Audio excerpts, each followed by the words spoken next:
रात का समय था। घर में पूरी खामोशी थी। नेहा अपने कमरे में गहरी नींद में थी। उसके बिस्तर के पास मोबाइल रखा था, जिसकी नीली रोशनी हल्के हल्के झिलमिला रही थी।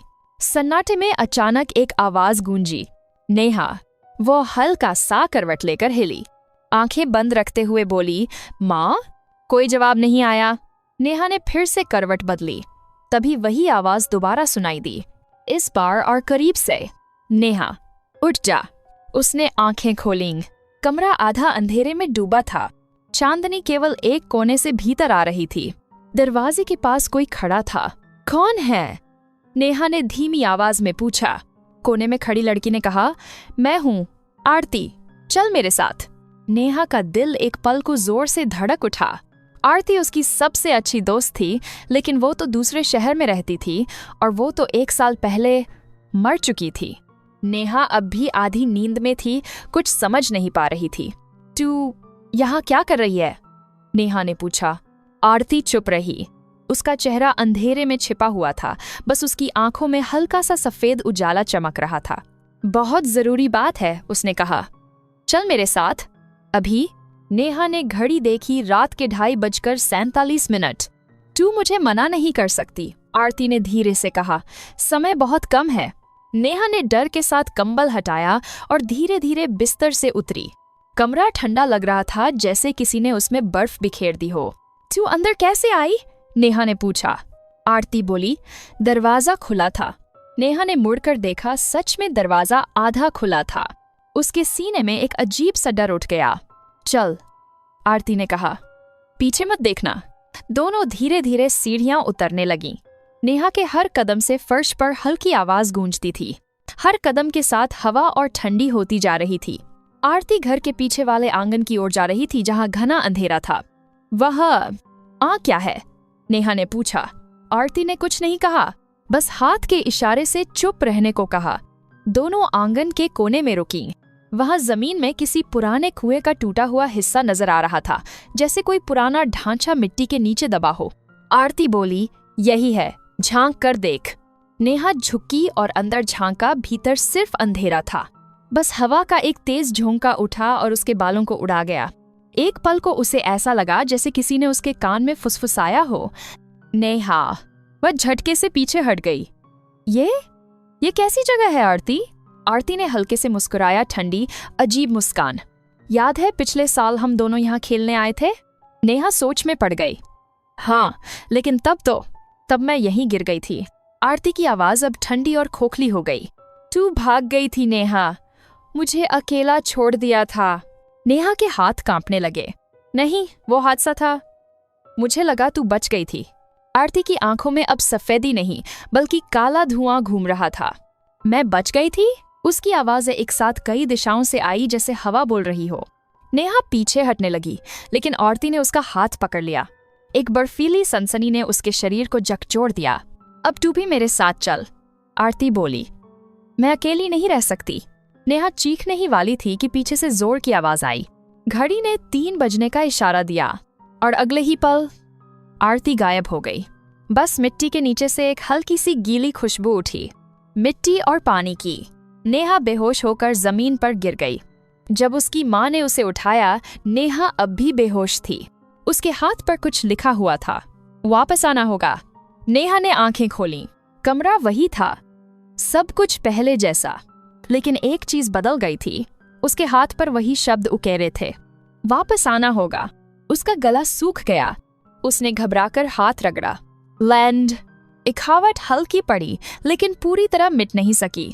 माँ, उसने जोर से पुकारा। माँ दौड़कर आई। क्या हुआ नेहा? सुबह सुबह चिल्ला क्यों रही है? नेहा ने कांपते हाथ दिखाए। ये किसने लिखा? माँ ने गौर से देखा। अरे, ये तो तेरी ही लिखावट लगती है बेटा। रात को तूने कोई सपना देखा होगा और नींद में लिख दिया होगा। पर माँ, नेहा रुक गई। वो कैसे बताती कि उसने रात को आरती को देखा था, जो 1 साल पहले मर चुकी थी। वो बारिश का दिन था। नेहा और आरती दोनों स्कूल से चुपचाप निकलकर जंगल के पास वाले तालाब किनारे खेलने गई थी। बारिश तेज हो गई थी, मिट्टी फिसल रही थी। आरती हंसते हुए बोली, नेहा देख, यहाँ एक पुराना कुआं है। नेहा चिल्लाई, वहां मत जा, फिसल जाएगी। लेकिन आरती हंसती रही और अगले ही पल उसका पैर फिसल गया। एक जोर की चीख और सब खत्म। पुलिस ने कहा, आरती की लाश मिल गई है, लेकिन नेहा ने कभी नहीं देखी। तब से वो अपराध-बोध में जी रही थी। और अब 1 साल बाद आरती वापस आ गई थी। पूरे दिन नेहा चुप रही, स्कूल नहीं गई। शाम को जब वो अपनी नोटबुक में कुछ लिख रही थी तो उसका फोन कांपा। एक अनजान नंबर से संदेश आया, तू मुझे भूल गई नेहा। उसका दिल रुक सा गया। उसने फोन गिरा दिया। कुछ ही सेकंड बाद अगला संदेश आया, रात 3 बजे पिछवाड़े में आना। उसके हाथ कांपने लगे। वो भागकर माँ के पास गई, पर माँ टीवी देख रही थी। नेहा कुछ कहना चाहती थी, पर जब उसने माँ के चेहरे की ओर देखा तो वे सामान्य लगीं। बस आंखों के नीचे हल्का सा काला साया था। तू ठीक है ना बेटा? माँ ने पूछा। नेहा ने झूठी मुस्कान दी, हाँ माँ, मैं ठीक हूँ। उस रात नेहा ने ठान लिया वो नहीं जाएगी। कमरे में सन्नाटा था। पर्दे हिल रहे थे, जबकि खिड़कियां बंद थीं। नेहा बिस्तर पर लेटी थी, आंखें बंद। घड़ी की सुइयां धीरे धीरे 3 पर पहुंचीं। फिर वही आवाज, नेहा। उसका दिल जोरों से धड़कने लगा। उसने कंबल कसकर ओढ़ लिया। नेहा, तू नहीं आएगी तो मैं खुद आ जाऊंगी। आवाज बिस्तर के पास से आई। नेहा ने डरते हुए आंखें खोली। कोई नहीं था। टेंटिंग्स प्रॉमिस पर फर्श पर पानी की बूंदें थीं, जैसे कोई गीले पैरों से आया हो। उसने टॉर्च ऑन की और पीछे हट गई। पैरों के निशान, छोटे छोटे गीले निशान जो बिस्तर से दरवाजे तक जा रहे थे। और दरवाजा खुला हुआ था। नेहा धीरे धीरे आगे बढ़ी। हवा इतनी ठंडी थी कि उसकी सांस दिख रही थी। उसने बाहर झांका। आंगन में कुछ हिल रहा था। एक पुरानी लालटेन सी रोशनी झिलमिला रही थी और उसके नीचे आरती खड़ी थी, सफेद कपड़ों में लिपटी, भीगे बाल कंधों पर, आंखों में काली खाली नजर। तू नहीं आई नेहा। नेहा चीखना चाहती थी, पर आवाज गले में अटक गई। उसके पैर जैसे जमीन से चिपक गए। आरती धीरे धीरे पास आई। जानती है नीचे क्या है? नीचे मेरा घर है। उसने मिट्टी में झुककर हाथ मारा। जमीन से हल्की गड़गड़ाहट उठी। यही मुझे दबाया गया था। नेहा रो पड़ी। मुझे नहीं पता था आरती, मुझे लगा तू बच गई थी। आरती कुछ पल रुकी। उसका चेहरा थोड़ी देर के लिए नरम हुआ, फिर बोली, अगर तू सच में मुझे याद करती है तो मेरे साथ चल, बस एक बार। नेहा ने सिर हिलाया, नहीं, और भागकर अंदर चली गई। उसने दरवाजा बंद किया, लेकिन पीछे से आवाज आई, बंद दरवाजे भी खुल जाते हैं नेहा। और सच में हैंडल अपने आप घूम गया। नेहा चीख पड़ी। बत्तियां झिलमिलाने लगीं। आईने में उसका चेहरा हिलने लगा और धीरे धीरे आरती का चेहरा बन गया। तू खुद को नहीं बचा सकती, आईने की परछाई ने कहा। तू मुझसे बंधी हुई है। नेहा ने आंखें बंद कीं और पूरी ताकत से चिल्लाई, चली जा आरती। एक पल में सब रुक गया।